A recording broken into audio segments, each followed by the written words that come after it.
La ley número 311-14, en el capítulo 3, artículo 14, establece que los servidores públicos obligados a presentar su declaración jurada de patrimonio, de no hacerlo en el tiempo previsto u omitir declarar algún bien, incurren en faltas graves o de tercer grado, según sea el caso. Esto previsto también en la ley 4108 de función pública. Las declaraciones juradas son documentos cuya veracidad es asegurada mediante un juramento ante una autoridad judicial o administrativa. Esto hace que su contenido sea tomado como cierto hasta que se demuestre lo contrario, promoviendo la transparencia y entorpeciendo supuestamente la corrupción. Tras la llegada del PRM al poder, todos pudimos ver que muchos de sus funcionarios amasaban grandes fortunas. Entre los patrimonios que llamaban la atención estaba la del congresista Miguel Gutiérrez, quien en la actualidad es acusado en Miami por supuestamente formar parte de una red de narcotráfico transnacional que operaba en República Dominicana, Colombia y Estados Unidos. El que comete en este gobierno un acto de corrupción o es un patológico corrupto o es un suicida, porque aquí se sabe que el que comete un acto de corrupción, no importa el nivel, no importa quién sea, va a ser sustituido y, si lo requieren las circunstancias, sometido también. Bueno, sin duda alguna que hay un deterioro de la imagen, de que aquí tengamos una narcopolítica es algo preocupante. Y el hecho de que en Estados Unidos se haya procedido a su privación de libertad es un primer paso. Yo creo que cualquier caso de esa naturaleza que ocurra tiene que ser investigado exhaustivamente y, si hay elementos probatorios, ser sancionados de manera ejemplar. El legislador Gutiérrez Díaz, en su declaración jurada de patrimonio, declaró poseer una fortuna en bienes, muebles e inmuebles de 235.566.000 pesos. En ese mismo escándalo está siendo vinculada la diputada por el PRM Rosa Pilarte, esposa de Miguel Arturo López Florencio, señalado por las autoridades por ser el presunto cabecilla de una red de lavado de activos producto de actividades del narcotráfico.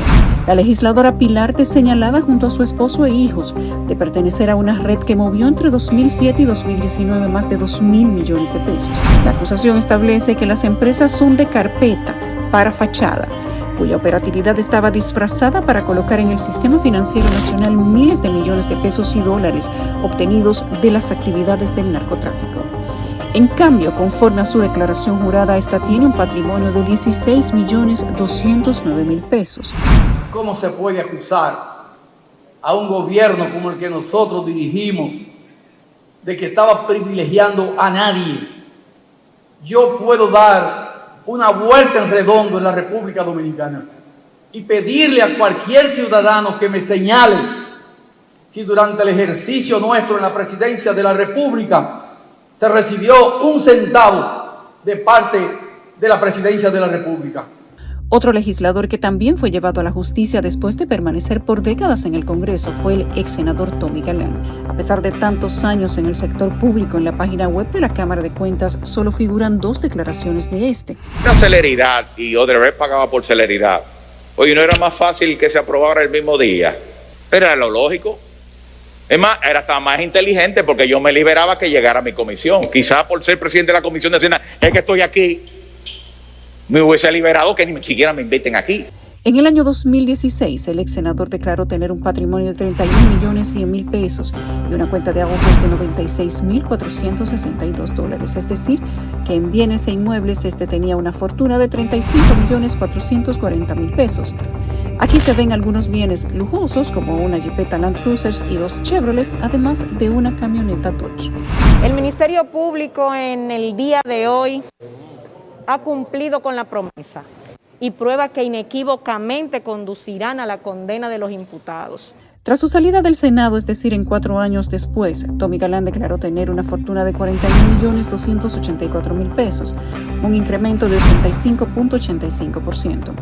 Cabe destacar que el ex senador se encuentra enfrentando una acusación del Ministerio Público en su contra por una supuesta vinculación al caso de los sobornos de Odebrecht, quien, conforme al expediente, repartió al menos $92 millones entre intermediarios, funcionarios y legisladores con el propósito de agenciarse la adjudicación de contratos de obras públicas en el país. Ser destinados al proyecto de construcción de la central termoeléctrica en Punta Catalina, Baní, provincia de Peravia. Esto lo traigo como un ejemplo para que se entienda que el gobierno y en todo caso el Congreso no es que determina el destino de una obra, que no es que si no se aprueba nosotros tenemos en las manos que se haga o no se haga. No, porque ya eso llega totalmente consumado.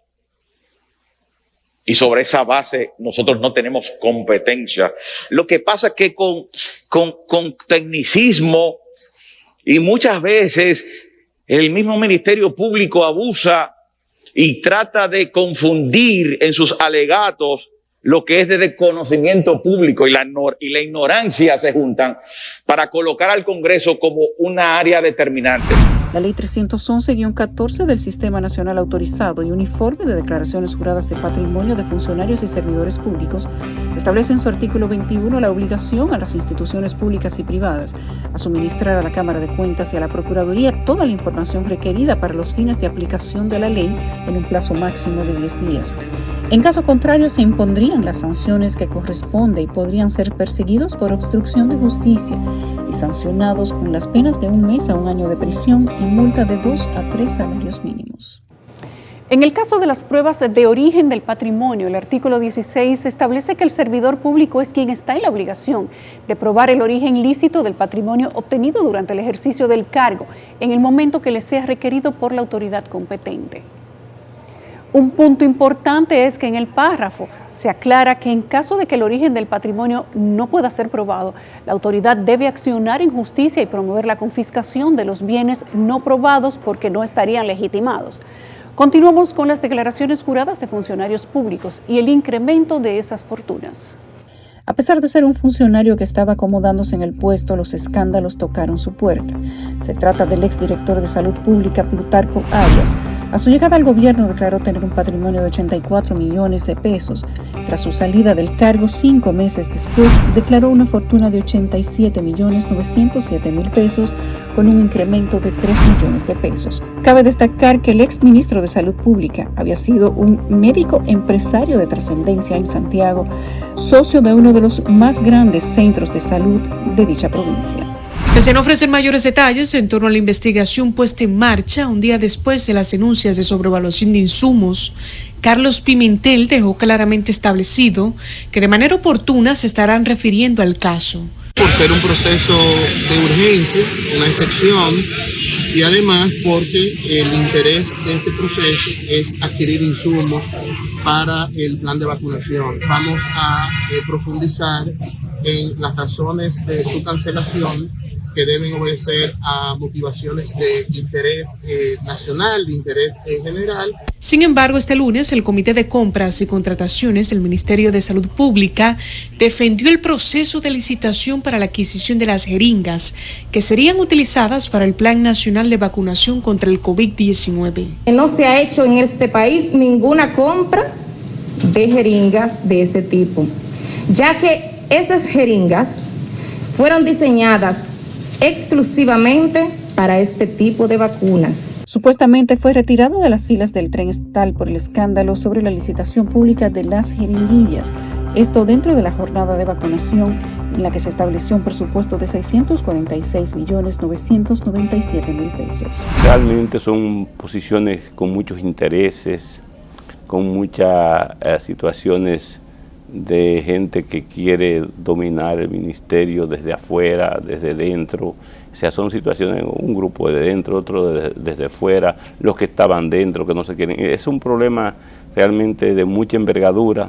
Cualquiera que lo ejerza necesita que se realmente mucha sapiencia. Y cabeza fría. Cabeza fría. Y encima de eso tú tienes un problema que es mayor, que eso sí yo creo que lo cumplía en la cabalidad, que es la parte de los compañeros del partido, que también hay que cumplirle, y entonces eso también exige su parte.